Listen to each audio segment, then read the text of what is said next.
Welcome to Your Mental Breakdown, the podcast where you get to follow along with the client in real therapy sessions. And you'll hear two licensed psychotherapists That's us. breaking it down afterwards, so you get a look behind the curtain. In this episode, you'll meet us as we introduce ourselves and talk about what therapy is and why people might come to therapy. You'll also get to hear Andrew and his first session with Doug.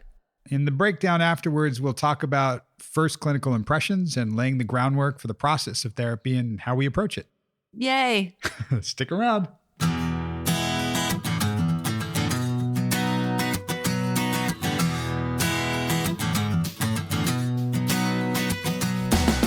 Welcome to Your Mental Breakdown. I am Doug Friedman. And I am Meredith Levy. And we are your hosts. So let's tell people what we're doing and why we're doing this. And who we are and hopes and dreams in life. I wouldn't go that far. Okay. So why are we doing this, Doug? Well, I really wanted to reach more people than what we're doing in our office one-on-one. I wanted to get the word out also of what therapy really can be. Not necessarily what it is, because the way we do therapy isn't the way everybody does therapy. But I was hearing a lot of people having bad experiences with therapy and not knowing necessarily what it was about. And I think a lot of people thought therapy is just for when you're crazy or when something's wrong. And that's not the only reason you go to therapy at all. So I really wanted to, demystify and destigmatize what it is to be in therapy and go through it. And I think for me, I've had similar experiences. I have a lot of people that come into my office and sit on my couch, and after the end of the first session, they say, "Holy shit, I had no idea that therapy could be like this. You didn't ask me, how does this make you feel?" even once. And that it can be conversational, or it can actually even be fun and funny. And funny, for sure funny, and gritty, and everything in between. And again, like Doug said, there are a lot of different styles of therapy. Ours is not the right one, and we don't work exactly the same. Yeah. It's also about finding the right fit, somebody that's going to help them with what they're going through, and somebody that I think they want to talk to. The people that dread going to therapy or don't go back after a bad experience. Yeah, I don't like that. No, I love when I hear my clients say, like, I'm so excited to come tomorrow, or I love coming to therapy, or something like that. I'm shocked, and yet right. I like it. Well, and I think people will get this vibe from us that we use conversational style, relational style, and humor in what we do. Because I think that's a big part of healing. If you don't have those things, you're going to miss something. And it's funny because I think there's also an idea that people see therapists as very composed and, clinical. They don't realize that they can be just like you. We can dress like you, sound like you, talk like you, have tattoos and piercings and jewelry, and eat foods and not eat foods, whatever, just like you. Maybe not you, maybe you. I don't cover up my tattoos in session. I'm just me no matter what. Which I love, because I love you. So you being you is awesome. But it's also modeling for clients like, yeah, this is who I am. Right. A lot of what I think this is about is finding your integrity and your authenticity and helping you actualize that in your day-to-day life. Because there's so much crap that gets piled on top of that we lose sight of that. And I think you guys will also hear during Doug's session that he and myself as well are very transparent and disclose a lot during sessions, meaning we talk about ourselves as it can relate and help clients. Yeah. Absolutely. It's funny because in school, they warn you about disclosure. Mm-hmm. Like, don't disclose. Like, don't say anything about yourself. And then later, as you're getting supervised and gaining your hours, they're like, well, no, you can, but know when you're doing it that it's serving the client, not you, because it can't become your therapy. You're not there to work your stuff out. I find that it's sort of that salad bar approach, using a technique known as narrative therapy, where you make it external for the client so they can see something outside of their own experience and look at it from the third person mentality and see it differently. Right. And if you make it you, they're invested in that, right? And it has the benefit of also being absolutely real and true and something very relatable. A lot of our style is, as I said, relational. It's about the relationship that you have in the room with somebody and that trust that you have in the room. Yeah. But it's something that I think drew each of us to this work based on some of our experience. And we go way back. We met each other in middle school and, then didn't know each other for a time, reconnected in our 20s. When we weren't so awkward looking. No, you got hot. Thanks. So did you. Aw. But really, I remember, and I told you this, I remember it was in our 20s at one of them Hollywood bars. One of them. Right? And you were wearing, I told you were wearing this white shirt Oh, yeah. with I think it was a pink heart on it. Well, that's embarrassing. And one of my buddies who also went to our school was like, that girl's hot. I'm like, that's Meredith Levy. She went to school with us. And it was just a complete switch because we had grown up. Yeah. It was like from being 12 or 13 years old to now we're in our 20s. No more braces. No more braces. No awkward. No, we were still awkward. Still awkward. Totally awkward. We'll always be weird. That's right. Then we reconnected again in our 30s, kind of just starting out doing this kind of work, I guess, right? Yeah, we were both therapists and we worked together in the inner city in a nonprofit. Community mental health. Yeah, exactly. Although the program we were in was a crisis program. So it was for teens and families that were really struggling with severe emotional and mental problems. And we would go into their houses and do home visits with them and see them several times a week. So it was pretty intensive. And it was a great place to really learn and get started in this business, in this world. Yeah, really was. Yeah. I'm grateful for that experience. I'm also grateful to be done with that experience because it was brutal. It was really tough. I mean, people don't know what it takes to be a therapist. It takes a lot out of you and it really does take a lot of work. Yeah. In terms of our trajectories and how we both ended up at this place, we started elementary school together and eventually I failed out of junior college and got in a lot of trouble, went to jail, and then eventually got my shit together, graduated from undergrad, went to law school, got my MBA, and then my master's in clinical psychology. Practiced law for a few years, decided it wasn't for me, became a therapist. Yay, there's hope for everyone. There is. And you dropped out of school, college, 3 times? Yeah. I was always here in LA, went to UCLA, loved it, but really wanted to go to music school or be a musician and dropped out to work in the music business, which I did for almost a decade. And it was a fantastic experience, but it wasn't really what I wanted to do. It wasn't fulfilling. It wasn't my thing. So I went back to school, finished up, and then went to grad school. And the route to become a therapist, I mean, it's grad school for only 2 years, but then you have to do experience hours for a few years. And that's when you really start getting into the nitty and the gritty. And BT Dubs, Doug, is an amazing musician. As in case you didn't know, the music that you hear is played by him. Yeah. So after I left the inner city, kind of trying to figure out exactly what I wanted to do. And I know that with my upbringing and my own life and friends and family, I decided, I was really drawn to addiction. So I worked a lot in addiction. I specialized in something called dialectical behavioral therapy, DBT, cognitive behavioral therapy, CBT. And I think Doug and I both use a lot of that in our work. I think both of us are actually quite eclectic. Which means what, Meredith? Well, what that means is we pull a little bit from whatever works. So I'm really a big fan of whatever works. If you want to stand in the corner on your head for 20 minutes and it gives you a great quality of life, go for it. The eclectic approach, as I think of it, is reading a client, seeing where they are, what's going to work for them, and pulling from our tools. I mean, we have been doing this long enough to know mostly what we're doing. And we'll give you a little bit of that clinical insight along the way too, but we're not going to do it in a very dry clinical way unless we're already doing that and you tuned out. But if you're hearing this, you haven't. So I think we're all right.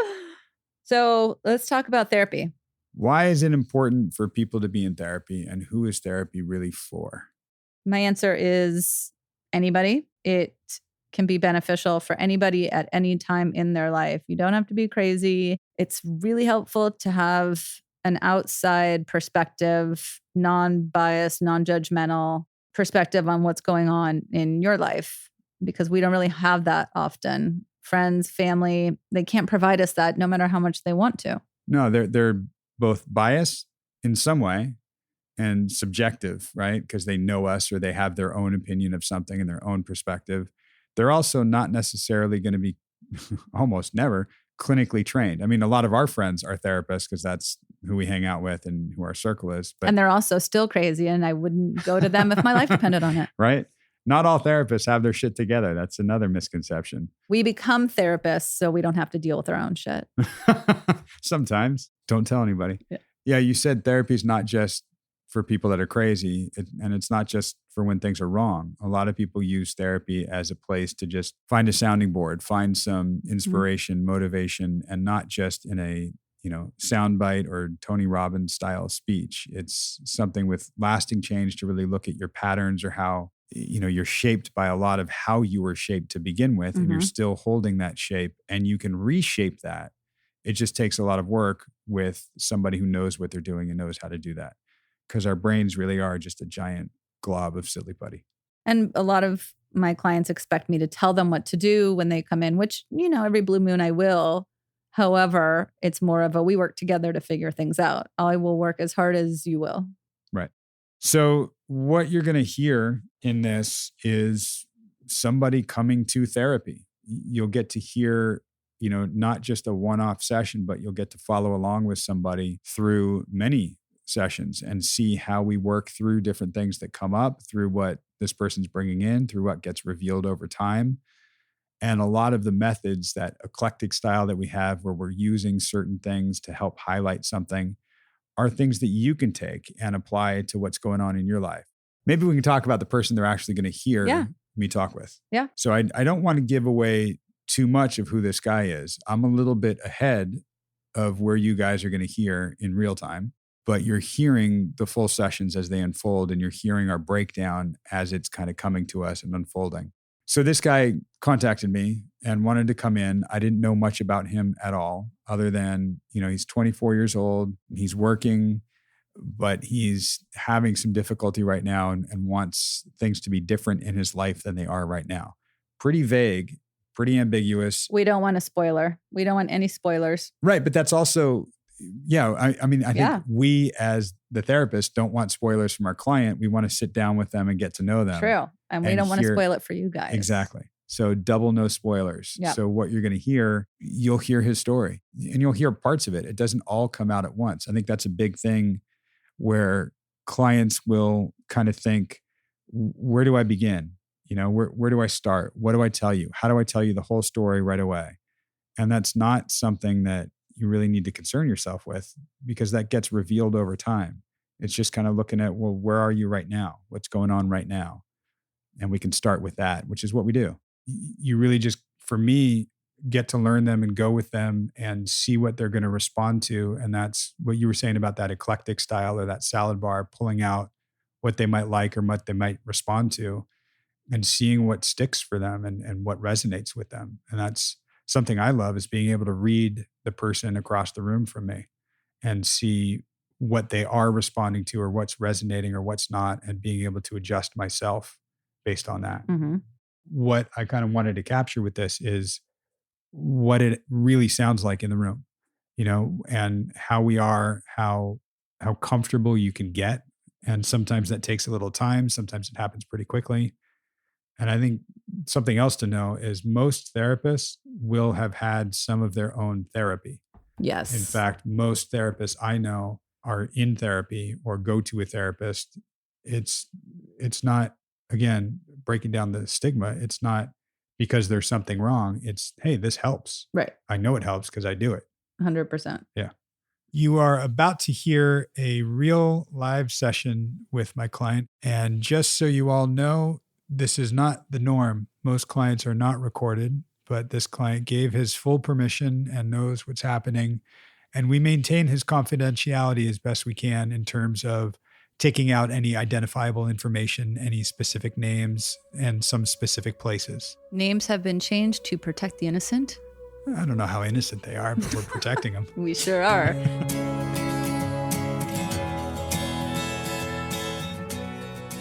people's experiences of therapy and therapists have been negative. Right. Like, that's fucked up. Yeah. Like, it should be a very empowering process for you. And it's one of the scariest that people go through. I mean, some people are very hesitant to reach out and just get stuck with whatever the first person that grabbed a hold.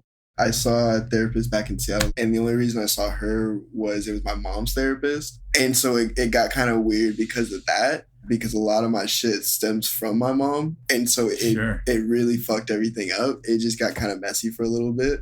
Yeah. And so that's why I've been like super hesitant to go see another therapist and kind of like get to the point where I feel comfortable in this space. Sure.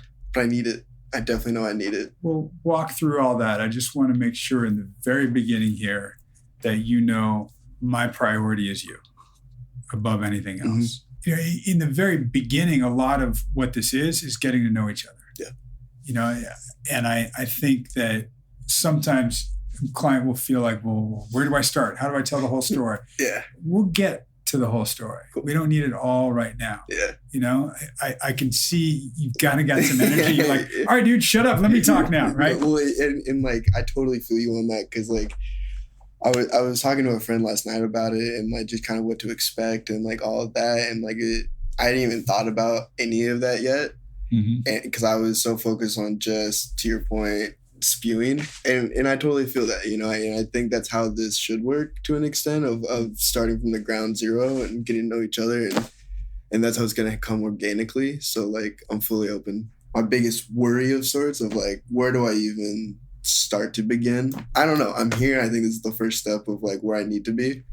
It's just, this is my start. Absolutely is. I love that. Yeah. There's no wrong answer to this at all. Sometimes I'll tell clients like start in the middle and then work either way and we'll figure it out. I mean, we talked about spewing and getting some stuff out. Spew, let's just see. And you don't have to put it into a context or here's the table of contents and all that. I don't care, man. We'll make sense as we go. Just whatever wants to come out, let it out. Yeah. Yeah. I mean, I guess I'll start with who I am, where I've come from. I moved to LA like a year and a half ago. So like this big city to me it's wild and it's different and it's something I've never experienced. I'm from Seattle, like I said. And so I lived like kind of in the woods up there. So that transition from like woods life to big city, because I live downtown, like mid city. Oh, wow. And so like I'm concrete jungle now. And so like just the adjustment from going there to here as a whole has been just wild. You know, over the last 16, 18 months, it's just been a complete flip in my life. I had like a decent job, kind of just did my day-to-day stuff and didn't really stress about too much of the bigger picture. It was just kind of like day in, day out, cool, we're doing it, like we're making it happen. Now I work at a place which is like, it's super fast, it's crazy. I mean, it's constantly day to day. I'm working crazy hours, working weekends, like it's just nonstop. I feel like my biggest stress right now is not being able to get away from anything. It's just like a constant, like I'm always in something. I'm always doing something. There's no getting out. You know what I mean? There's no me escaping. It's just like, here you are. You got to do this. Do it. What about at night or weekends? Can you shut down or is there like a constant hum in your head? It's a constant. And so I'm like, honestly, like I smoke weed to go to sleep. You know, I smoke a couple bowls and then I lay down and that's my chill. But I've gotten to the point where it's like, I don't even like doing that anymore.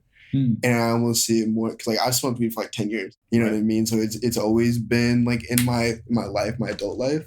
And so now I'm getting to a point where it's like, I didn't want to be smoking. I want to be able to just to shut it off and sleep on my own. And like weed's weed, you know what I mean? Like I don't see it as like, I'm not out here doing anything crazy, but like to me, it's like, okay, if I'm so dependent on this, like why?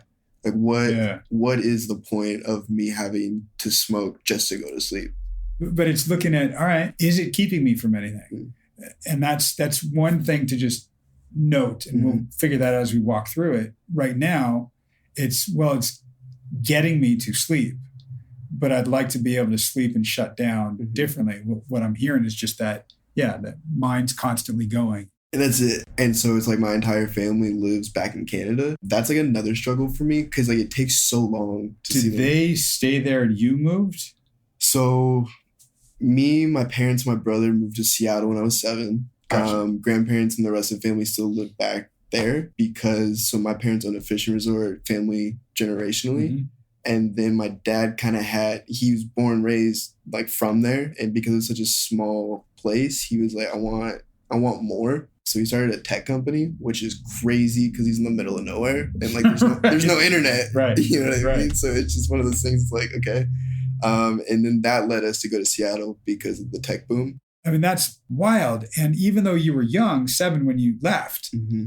your frames of reference for life in your first 7 years was based on small town living. Mm-hmm. So going to a town near Seattle Mm-hmm. was big for you. Right. And going to a school, it was probably a small school by comparison to LA for sure. Mm-hmm. But for you, probably wasn't. Massive. Yeah. Yeah. Do you even remember what that was like? Yeah. I mean, it was crazy. I remember my kindergarten because that's when I started schooling down in the States. I had never been away from my family in any regards because of where I came from. Right. And so then I got put into kindergarten, kind of, okay, here you go. And I didn't know anybody. I didn't have any friends. I didn't have any family. I was alone and I was like 7. And so I went through like mad separation anxiety, like kicking and screaming, like couldn't stop crying until I saw my mom again, like that kind of thing. Right. And so, I mean, just remembering back, like kindergarten specifically, like I couldn't even take like a nap. You know what I mean? Like it was like very unsettled, very like what's going to happen? Where am I? What's going on? That kind of thing. Is your brother younger? He's older. Older. Yeah. Was he in the same school? He was. Yeah. And was there any comfort in knowing he was there? No. not really. You know, I mean, me and my brother's relationship is crazy. Like really crazy. So we're 16 months apart. He's older. Right. But I haven't talked to him in probably like 10 years. Wow. And so and like that's why it's weird for me to think that far back because I don't even really remember our relationship back then because all I can really remember is like now. And so I don't think there was a comfort, but I also don't think like there was a discomfort, if that makes sense. It was just kind of like I didn't think about it. Right. It was. Yeah. Okay. But for mom, it was being away from mom, and mom was the symbol of comfort, of soothing, of safety. Yeah. Right? Mm-hmm, absolutely. Yeah, because my dad worked a lot. Right. You know, so like it was just me and my mom, and that was kind of that. Like especially in my younger years, like it was like we did everything together. Like every because like especially back up in Canada, my dad would be gone on business trips or working at the lodge, like fishing resort, that kind of vibe. Sure. And so like it'd be me, my mom, and my brother, and we just kind of like kick it in the kitchen, you know. So it's. How often do you talk to mom now? I try and at least text her every day. Okay. Just say, hey, love you. So I don't know. I'm trying to do my own thing now that I'm here and try and break away from all of that. But on the flip side of that, that's all I've ever known. Yeah. And so it's like this weird like in between where it's like, I feel like I need my mom and dad in my life, but I'm also 24, you know? So I'm trying to find that happy balance to where it's like, they know that I love them and care about them. Yeah. But I don't have to constantly call them and text them and do all this stuff. Cause I think it's a little overboard. Right. I'm trying to figure that out. Yeah. As far as what that looks like. Yeah. There's a lot for you to figure out. Right. Yeah. And it's daunting. Yeah. You know, it really is. Yeah. Because you're 24 and by some standards you'd be an old 24 because you moved around different places and you've been, through some things, right? But by some standards, you'd be a very young 24. Right. Because you haven't been in a big city. You haven't been separated enough from parents and family before and doing things on your own. So it's a little odd, right? It's very odd. Well, yeah, and I didn't move out for college or anything like that. And so when I moved down here, that was like my first, like, I'm out of the house now. Like, I got my own spot. I'm doing what I want to do. I don't have to come home to my parents. I can do whatever I want to do. How and why the hell did you make that move? Honestly, I don't know. It was a crazy, wild, I overheard a conversation of a guy that said he was moving down here that I worked with. And I was like, that sounds interesting. What are you talking about? And he was like, oh, I'm moving to LA. And I knew I needed to get out of my house. I just couldn't figure out what that looked like. And then this happened. And I was like, yes, that's it. That's my ticket out. Let's go.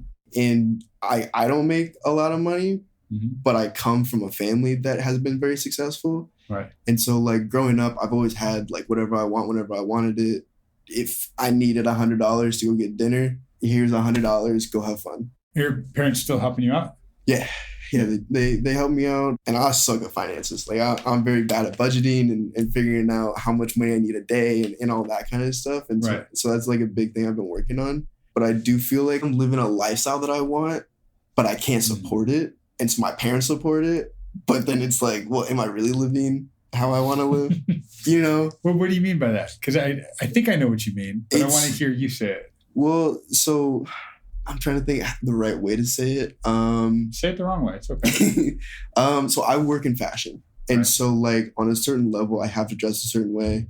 I have to shop to go see what else is out there. I have to be in that world to become something in that world. Mm-hmm. And so the flip side of that is like, I'm balling on like $100 a week budget, trying to go out to like a $500 dinner.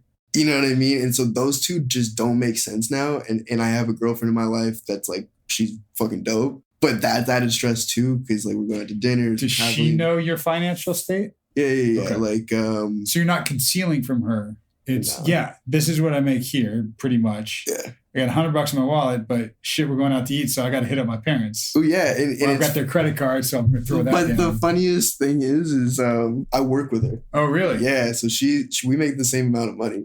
So she knows exactly what you do and how much. Exactly how much I make. Right. And does she have any sort of support herself financially, or she? Okay.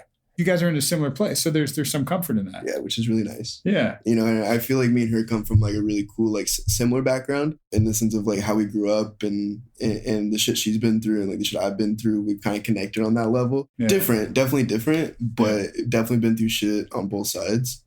So it's been nice to have somebody that's been through something to be able to connect with on that level.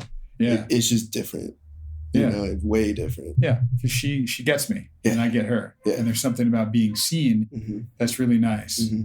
You know, and interesting because I'm hearing you talk about this stuff, right? Yeah. And I told you I would find the through line, it would make sense to me, right? And I'm hearing, you know, something really cool, which is, you're 24 and there's a life that you want to be living that in some respects you are living. Mm-hmm. You're doing some things that you like. If you're in fashion or design or whatever it is, like, great. Mm-hmm. That's what I want to be doing, at least for right now. Mm-hmm. It's cool. But there's a lot of that world around it that I need to maintain that is hard because I'm still tied to parents in order to maintain that. Mm-hmm. And I want a sense of individuality. Mm-hmm. I want to be my own person. Mm-hmm. And maybe you can still do that while getting some support from parents. Mm-hmm. I think it's still very possible. Yeah.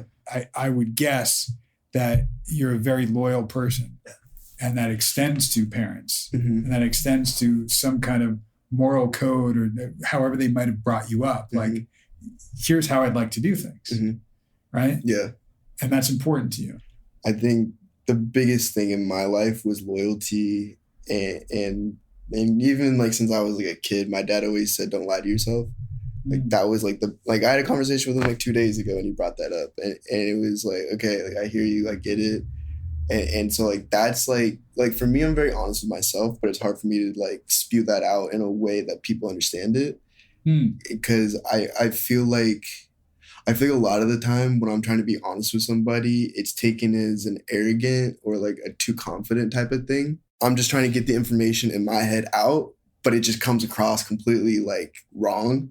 And so it's like I'm very shy in that sense of opening up and trying to really share how I feel. Right. You know, I'm very cautious on all of that just because it's just too much for me at the end of the day. Too much how?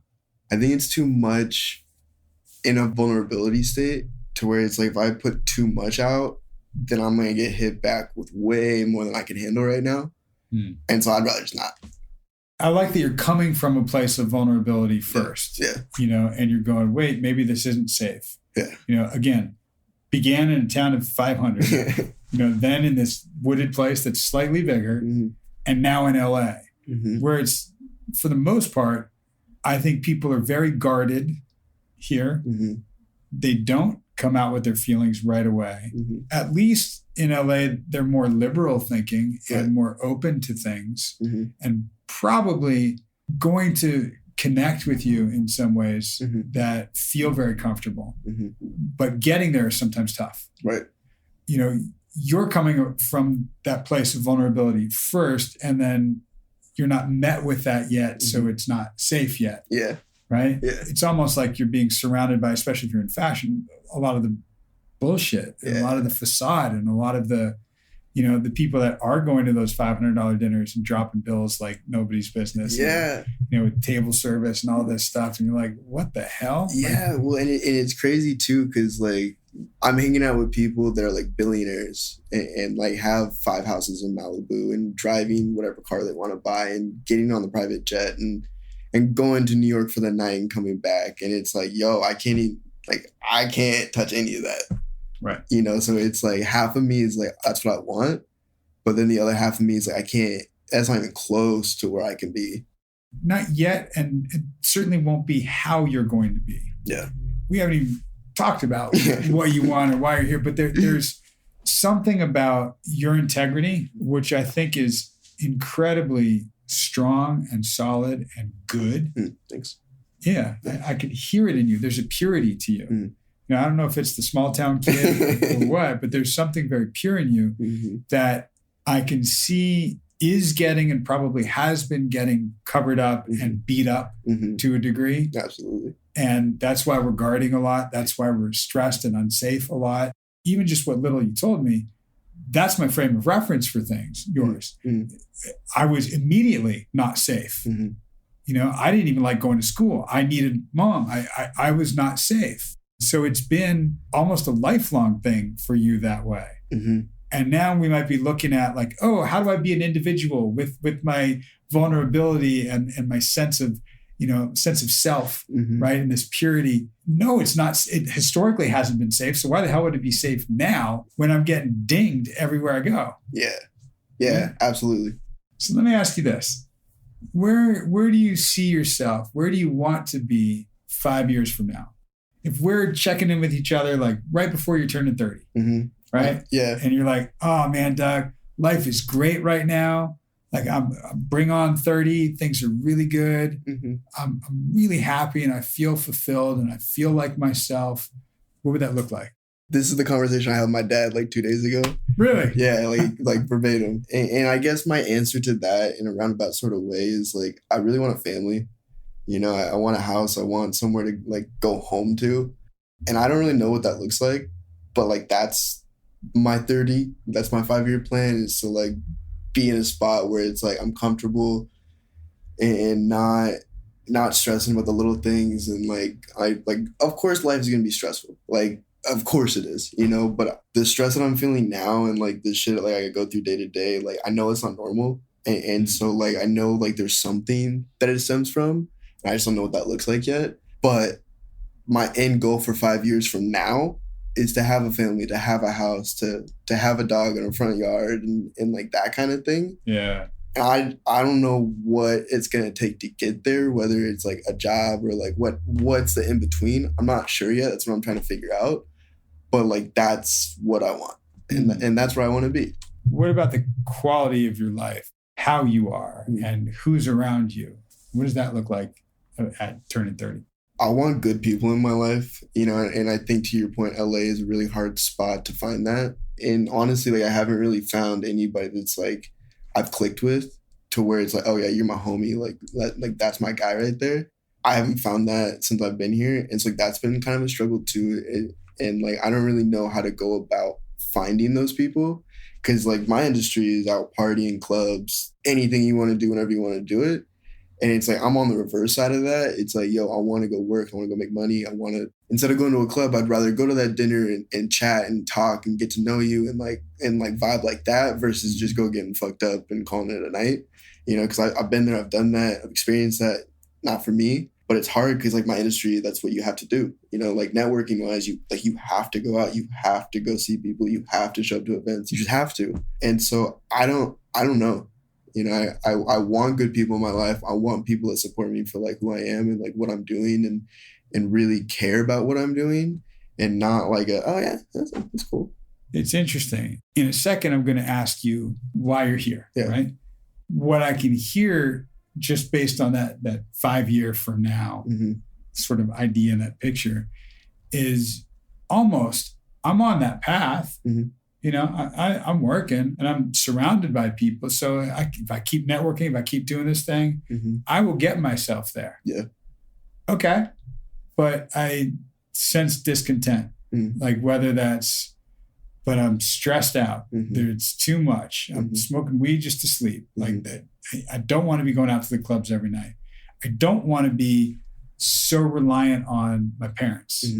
I can hear that already. So it's almost like, well, I'm on this path, but I don't like, you know, I'm barefoot. My feet are getting chopped up. Yeah. You know, something like that. Yeah. And I don't know if that's accurate, but I can hear some of that coming across. Yeah. No, definitely. And I think the main reason I chose the path I chose is because I knew I wasn't going to go to school. I knew I wasn't going to do a typical 9 to 5. You know, I've known that since I was 15.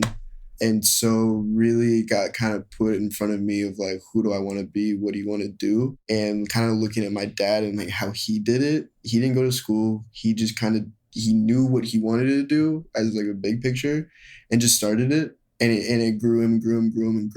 And now he's where he's at. And so I kind of saw the same thing. It's like, I just got to start somewhere. And I think the biggest struggle for me right now is like, I can quit all this and move back to Northern Canada and go fish. You know what I mean? Like, Sure. Like, is this all worth it? Is all the bells and whistles really what I want? Or is it like a low-key family out in the middle of nowhere that I want? And so it's like being torn between two sides, and like my parents being super successful. It's like, I also don't want them to see what I'm doing as like almost a failure, you know? So like there's an added, like I didn't go to school. I didn't get the best grades in high school, but now I'm in a position where it's like 99% of America sees like what I'm doing is like the American dream. Right.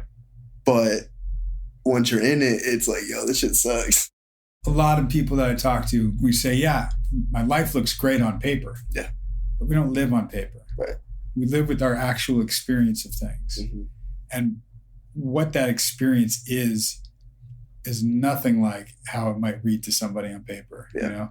And the grass is always greener. So there are people that hear what you have, they want that. But once, like you said, once you get there, like, wait, this ain't what I thought it was going to be. Yeah. Right? So I told you I was going to ask you this in a second. Why are you here? What do you want to get? I think first and foremost, the biggest reason I'm here is I don't even know how to explain it. We're going to go 0 to 100 real quick. That's fine. But I get like crazy night terrors in the sense of like, I went and saw my last therapist and I went to a doctor and she diagnosed it as suicidal ideology. So it's like, I would never actually do it, but it's like, that's my escape.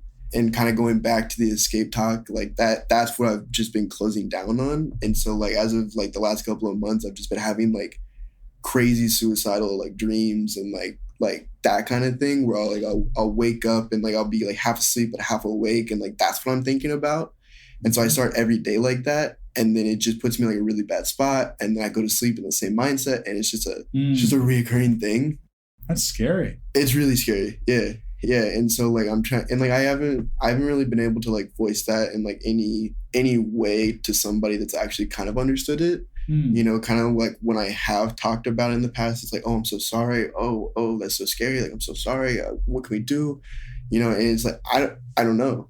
It's fucking scary. And yeah, it's every night. And like, it's just a constant. And so like I said, it's time for me to reach out and try and get help and see where it goes. And if it does help, then great. If not, it is what it is, but I'm at least trying. True. I mean, you can see on my face, I'm kind of going, yes, it is what it is, but I'm not okay with it being there. Yeah. You know, we're going to do something about that. Yeah. Because that's not an okay way to live. Nah. You know? No, and like you said, like it's super scary and like it really reaches out to like the unknown of like, I don't even know what today looks like at that point. Well, and it goes back to your earliest fears. You know, like you said, fear of the unknown. And it's something that mom has been my North Star. That's what I know. That grounds me. Yeah. Right? What we're going to do, it's going to take some time. It's not going to happen like that. Yeah. But we're going to find that grounding in and for yourself. We can't rely on anybody else. We need to find that strength in ourselves somehow. Yeah. And we will. Yeah. Eventually. Yeah. Right? No, definitely. We'll use, mom or what we got from mom as just a frame of reference for here's what it's like when there is something known, when there is something comfortable, when you know you're okay. But some of your earliest memories that you were telling me was of just not being okay. We'll probably save this like more deep for like next time, but just like the other thing that's like really affected my life and like I've known this is like why I am the way I am now. So my mom, obviously we've talked about her a little bit. When I was 13, I figured out that she had like a pill and alcohol addiction. And so from 13 kind of to like 16 is where I kind of was like, what's going on? Like, what is this? Why? And then when I was like 16, she tried to commit suicide and I'm the one that found her. And so like I walked in and she was out with like pills and like NyQuil and like all this shit around her. And like she just like that was that. And then fast forward another year, I was skiing. My dad calls me. He's like, yo, your mom tried to commit suicide again. Like, come home, please. Like, please come home right now. So I came home, saw her in the hospital, went through all this shit all over again. She's been in and out of rehab for the last like 7 years. And so it's just been like a whirlwind of like, I know every October it's downhill again. Seattle gets really gray, and like I think that plays a huge effect on her. And so like even right now, like that's why I text her every day because like, I don't know what tomorrow's gonna be. I don't know if she's still gonna be here tomorrow because like she's still using, she's still doing all this shit. And so it's like I have no idea. I have no idea what's going on. Yeah, and if that's what we were talking about, or at least I was talking about your North Star, your stability, and we're looking at, well, from a very young age, it was not stable. Right. And there's that fear of if I'm not constantly connected to her, is she going to go away? Yeah. Yeah. And it's a constant. That's incredibly scary. I mean, not just scary, but not safe. Yeah. And I'm truly sorry because that's some of your early experiences and you carry that around and that shapes a lot of how you are. And probably a lot of your relationships and that loyalty, that idea of when I find one, I'm holding on. Yeah. And if it's not that, fuck it, I don't care. Absolutely. Yeah. Right? 100%.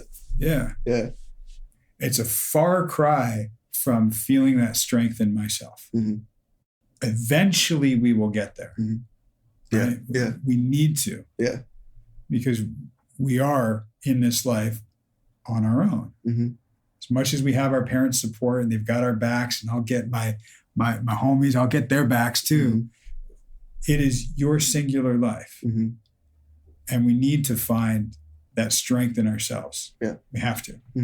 That piece won't happen overnight. We've got several steps before we get there, right? Yeah, and that's kind of why I didn't bring it up, like, because obviously, like, that's like the biggest thing that I know is wrong, and it's hard for me just to like. Even now, it's like I know we're gonna get to it. I know it's gonna come out eventually, but I also think it's a very important thing for like both of us to talk about, especially in the beginning stages, so you kind of understand like why I'm coming from where I'm coming from, and like where it all like that's the center of like a lot. Yeah, I mean, I can't remember if you said 13 or 16 or somewhere in between finding your mom. Yeah.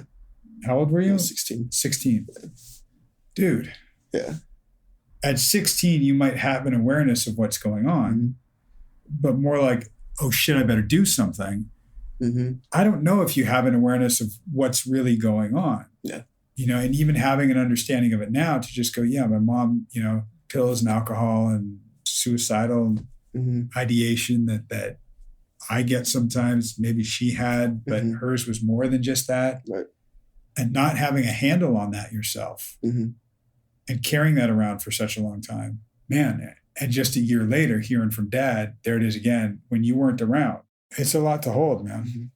It's a lot to hold. And believe me, in here, I've heard it all. I've experienced it all. You name it. Yeah. So finding people that understand what that is and what that's like, I got you. Thank you. Right. And I'm glad that you brought that up because that's the vulnerability you were talking about.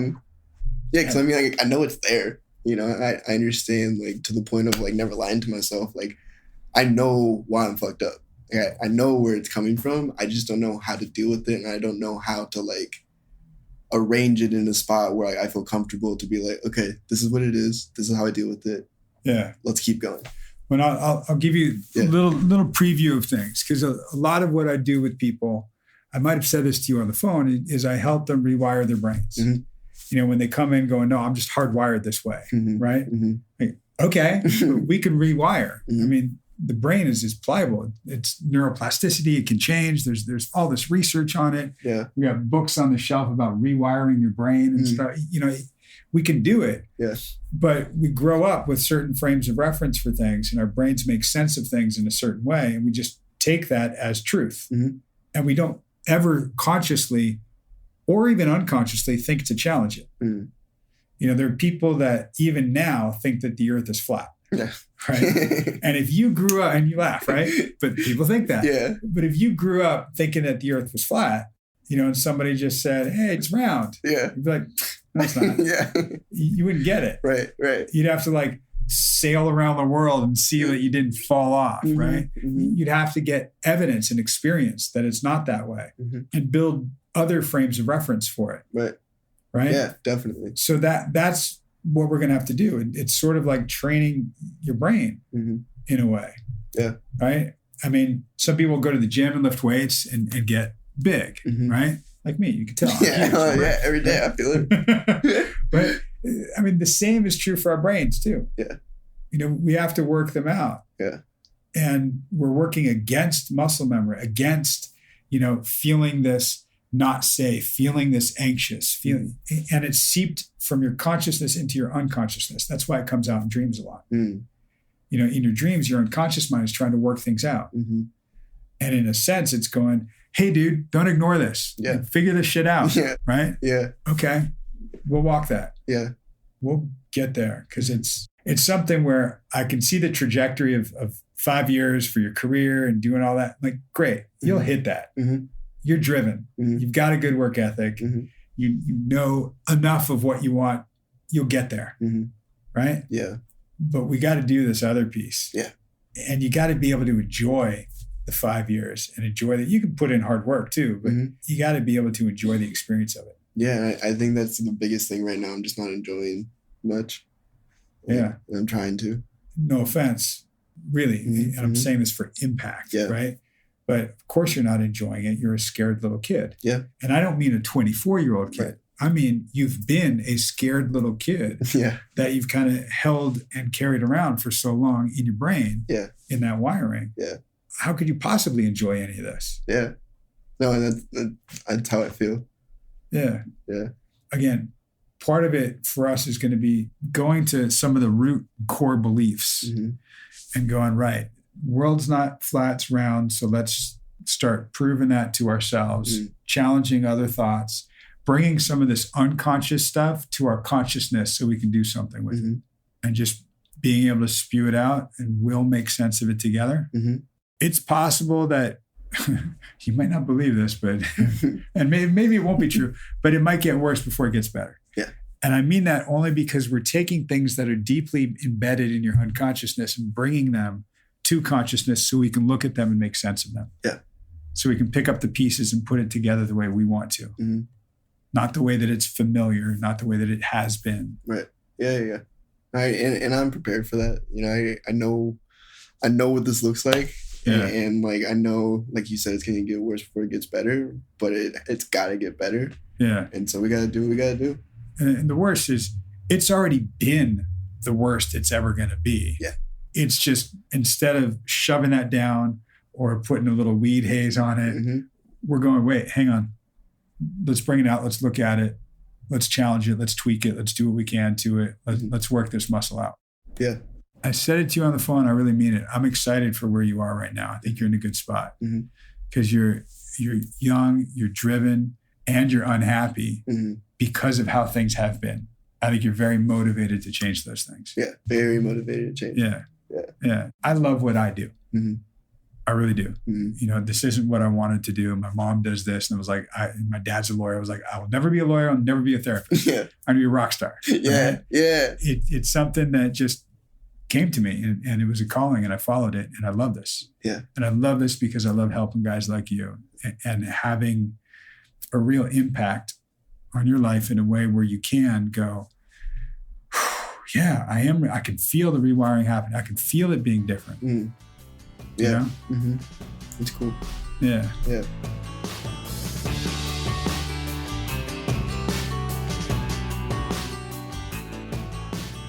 So that was our first session together. What did you think? I thought it was awesome. I think that it's so nice to be able to be a fly on a wall in someone's session, because as therapists, we just don't get to do that often, or ever. In school, there used to be an exercise where they have that two-way mirror. Yeah. Right? So Yeah. you would all watch somebody doing a session and it was, nerve-wracking. It was horrible. Yeah. Yeah. I mean, I do really like your style. There's so much of myself that I see in the way you work and things that I notice that I do differently, not better or worse. Right. He mentioned the one thing when he started about having a shitty experience with therapists, and I guess the one therapist he saw was working with his mom. Right. Question for you. Do you do that? Do you see family members separately or couples or? It kind of depends. I take it case by case. Mm-hmm. I've worked with a couple and then one of them wants to see me individually. And I'm pretty clear about if we do that, I can no longer be your couples therapist. Right. Because you need that space. Yeah, I do. I'm a big believer in that. I have serious boundaries. I have a new client who asked me if I could see her little brother. And as much as I would love to, I can't. I want my place to be a really safe space for them. And a lot of therapists do. And I'm not trying to judge it. I don't really understand it that much. And I think a lot of listeners might want to know, well, can I see my mom's therapist or what's wrong with that? And, for me, the truth is I can't keep secrets from somebody. So, right. I think I can suspend that, but I don't want a client thinking I know something. Right. Yeah.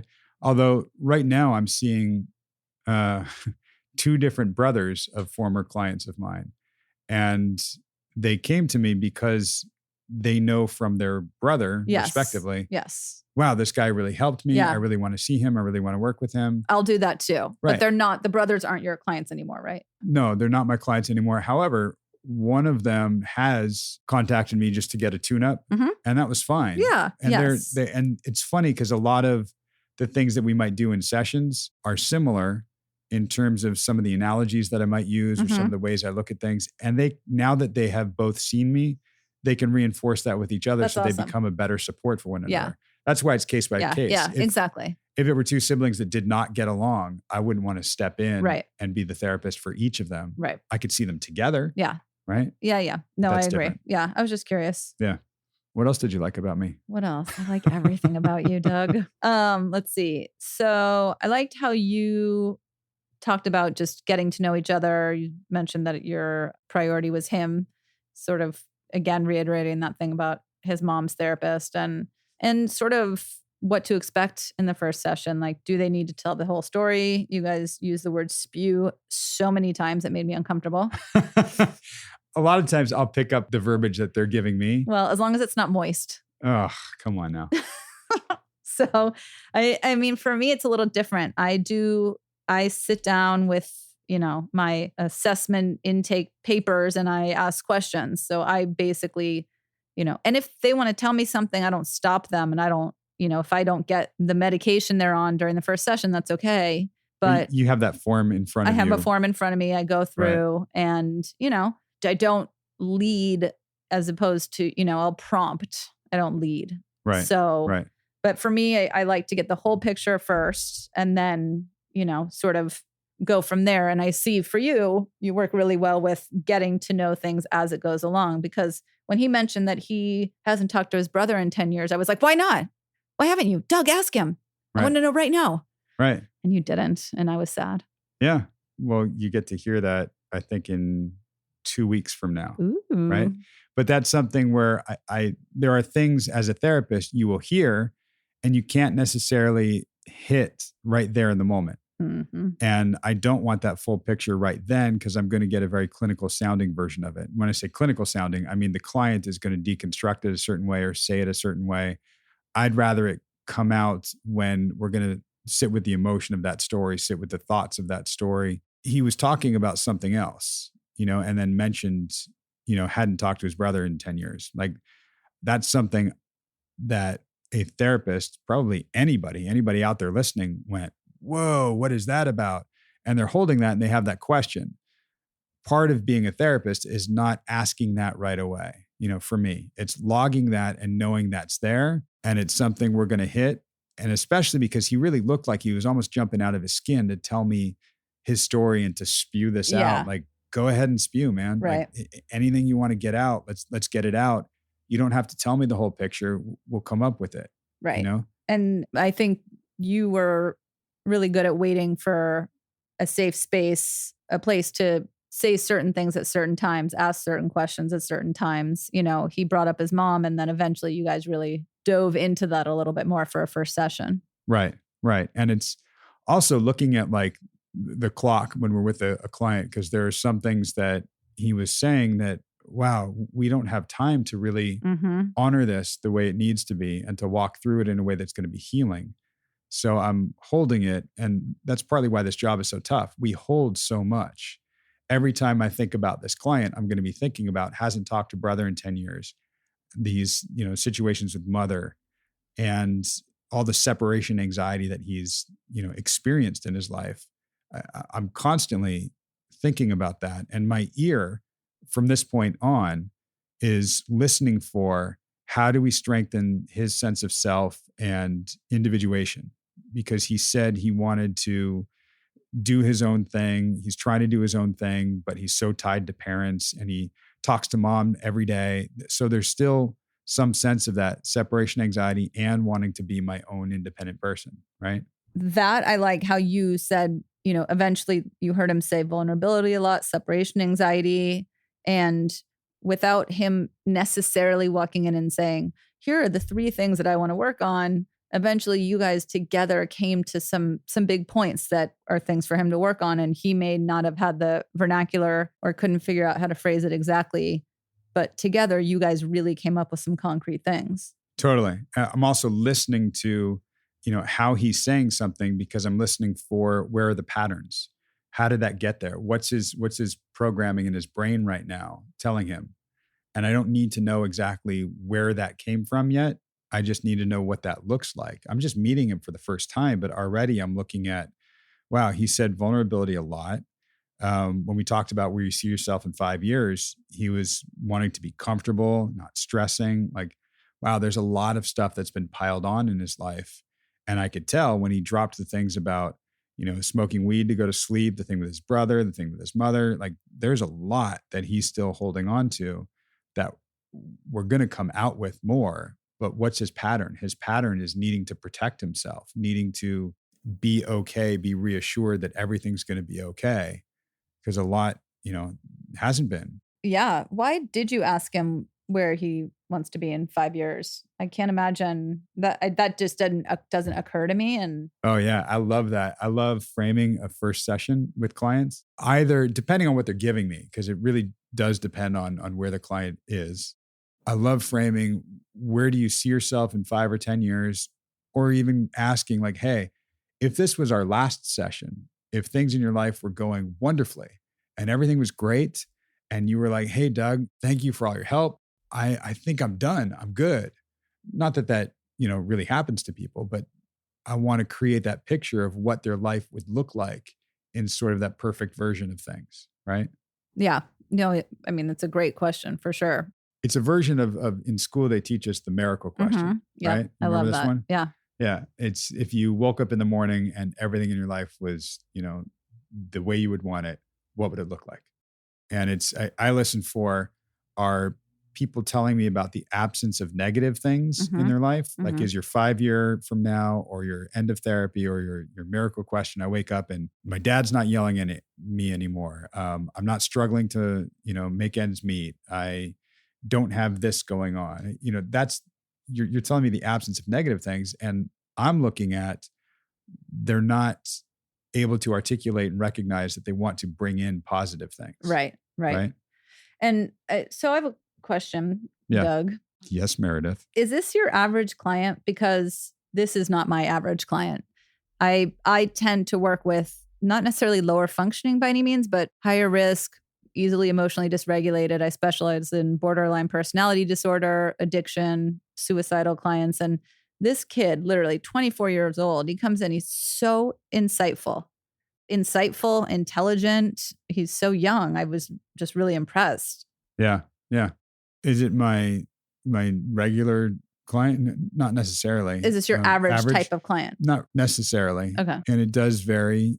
I think there were things about him that aren't what they appeared initially. Mm-hmm. I mean, like you look at him and he looks a lot different. He presents with, he's got a sleeve tattoo. Ooh. He's wearing rings, necklaces, looks very hip. Yeah. He's in the fashion world. Mm-hmm. So there's a lot going on about him that looks like he's presenting a certain aura. Right. But you get to know him and you hear how sensitive he is, how vulnerable he is, how insightful he is. I would say that my clients might not all, my average client might not present either externally the way he did or internally the way he did in the beginning, but it's something they're all looking for. Right.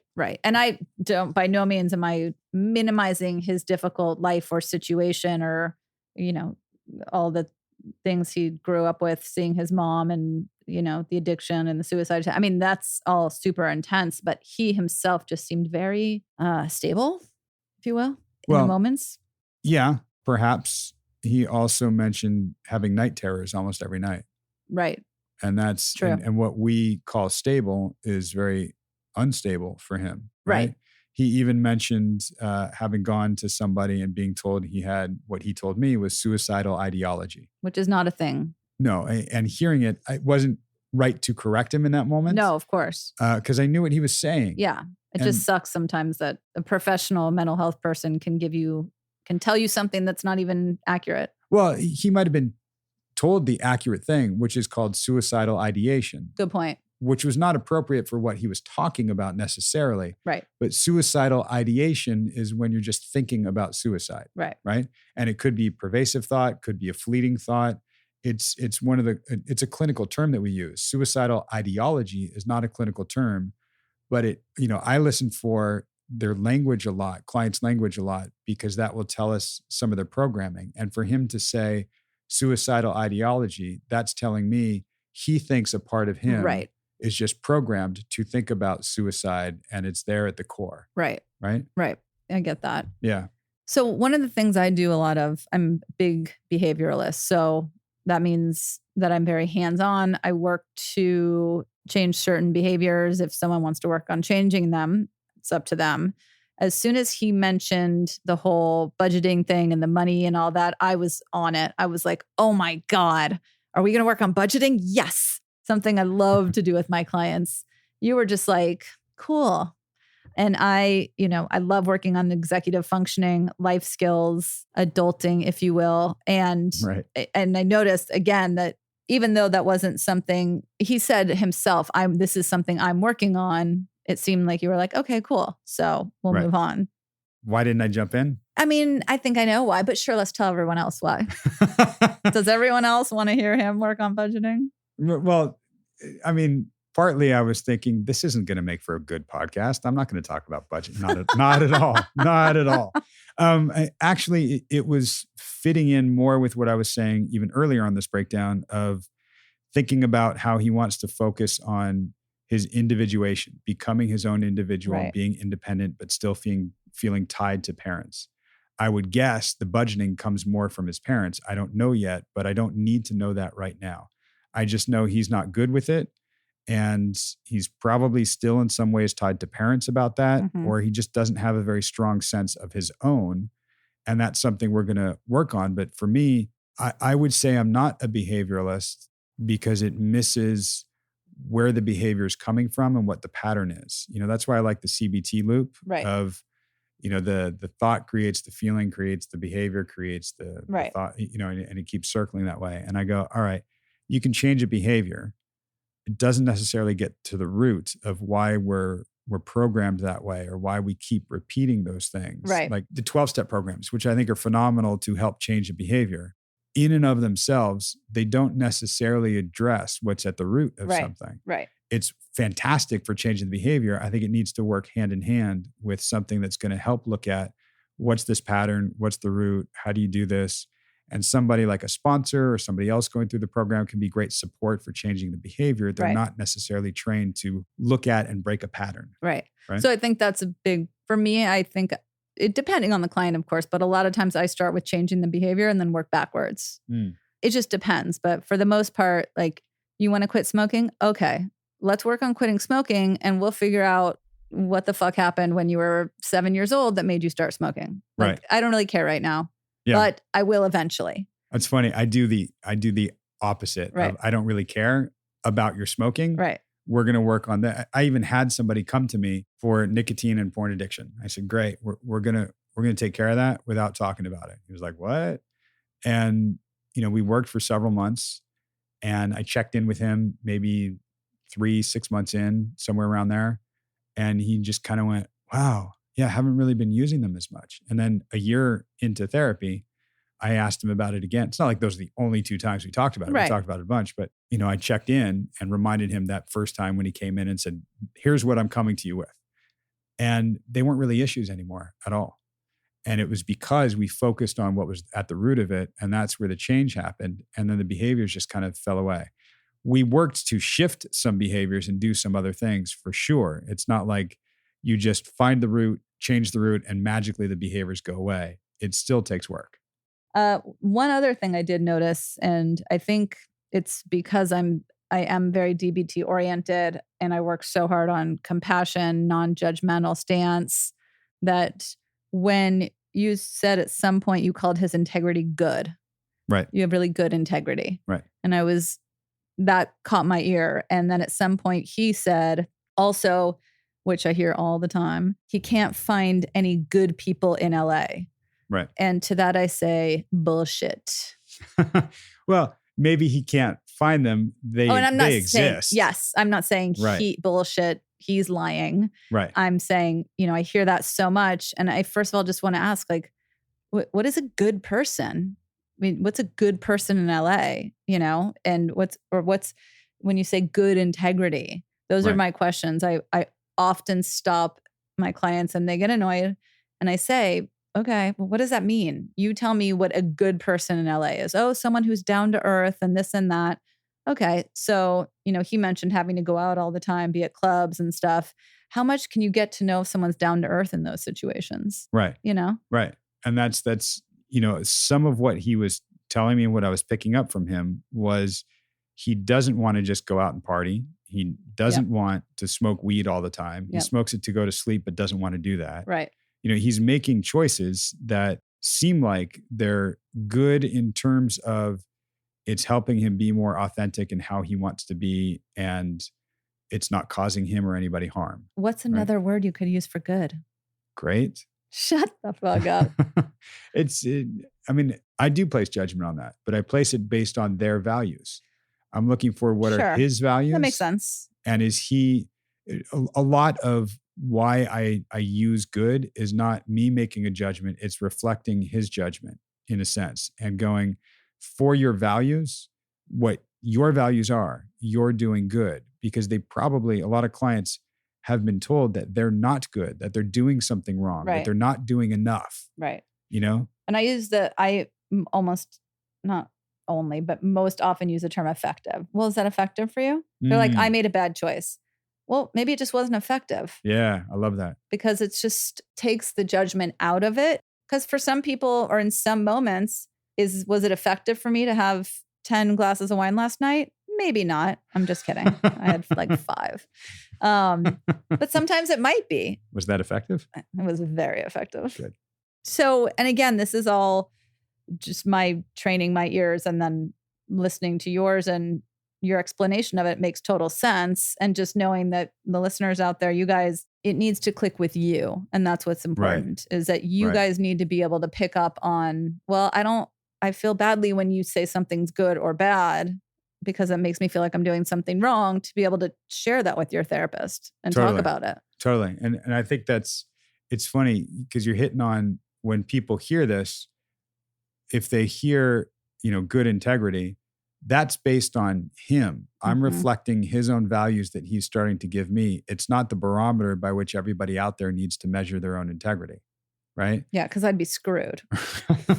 but that idea of, I like the idea of effective. I think that's wonderful. And really looking at non-judgmental, I think we hold such judgment for ourselves so much, and it's so detrimental.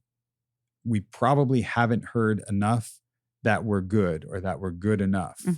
And this was a version of that. And it was sort of planting the seed for that. Right. And to your point, when people say, oh, that wasn't good, like I'll shrug. I'll just give a shrug, and they'll say, I won't interrupt them. Right. I'll shrug and they'll go, well, I mean, it wasn't that it was good. It was, and they'll qualify it. Right. It's that thing like, oh, I ate so badly last night. What the fuck does that mean? Right. Like for some people that could mean they had like 18 carrots instead of 10.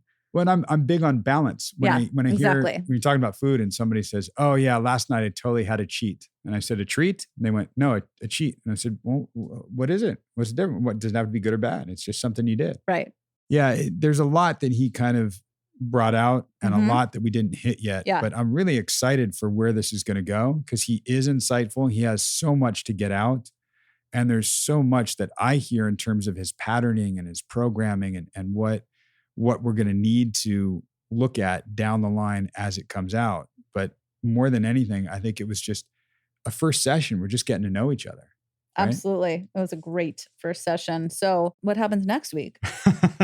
Next week, I think I throw a bunch of analogies and metaphors and stories at him, but at you by virtue of throwing it at him. At all of us. At everyone. I just spew it right out. We talk about vulnerability and balance. We talk about issues in his relationship and starting to just solidify our relationship and build on the trust that we're establishing so that he can start telling me about mom, about brother in more detail. That's coming up. So tune in. And subscribe. Hear what happens with hip hop next week. Rate our podcast, review our podcast, do whatever you do to podcasts, unless it's negative, and then don't do it. Yeah. And we are actually completely aware that some people will love us, some people will hate us, some people just won't give a shit. That's true. All good. It's all fine. And on that note, thank you. We'll see you next week. Peace out.